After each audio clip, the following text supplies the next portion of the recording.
Endocapsular Vortex Emulsification Cataract Removal Technology is trademarked as Catarex and invented by NeoMedix Corporation.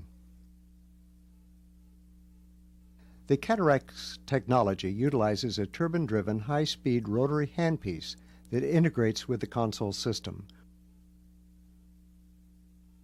Rotation of the high-speed impeller induces a vortex fluid flow within the lens capsule.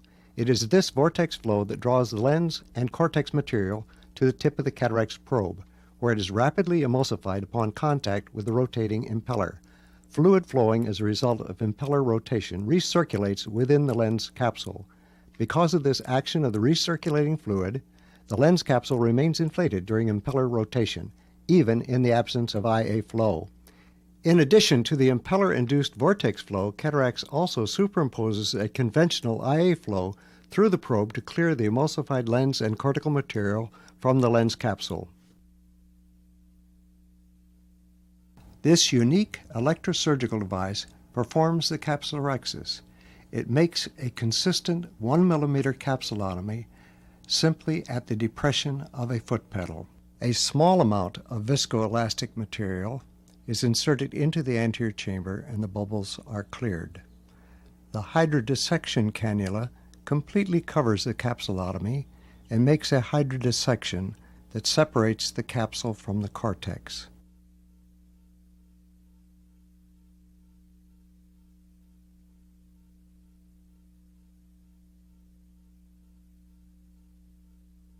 The impeller is advanced in the protective sleeve, and the irrigation and aspiration are started. The protective sleeve of the impeller is 1.2 millimeters and slightly stretches the capsulotomy, making a nearly watertight seal. This prevents any nuclear chips from striking the corneal endothelium. The impeller causes a vortex action that removes the nucleus and cortex without sculpting. The impeller usually operates at 70,000 revolutions per minute. Sometimes higher or lower speeds help mobilize the nucleus. The probe is held still without using sculpting motions. At times, minor rotation of the probe will redirect the vortex action to loosen nuclear or cortical material. At the end of the extraction, the impeller is retracted, and rotation and irrigation are continued to clear the remaining emulsified cortical material.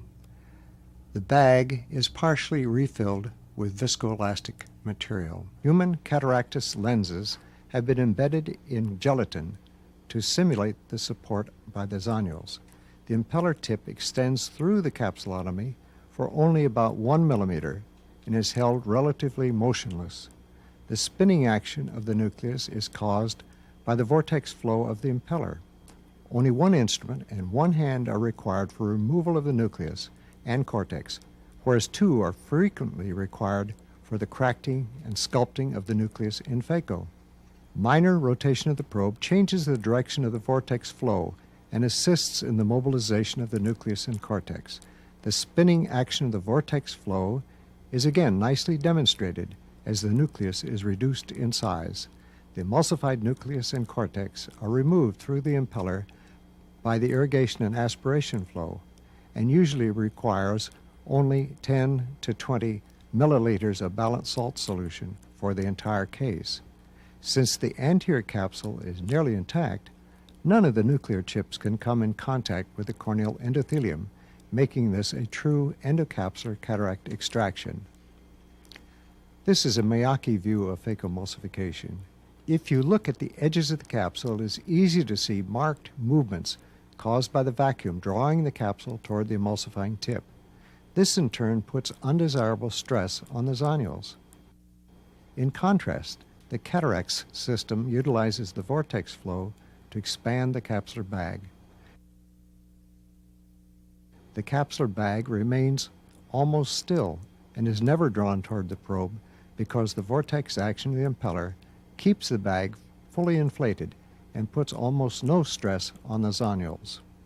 Also note that the handpiece is held nearly motionless without requiring any sculpting movements. The low flow rate of 5 milliliters per minute is typical.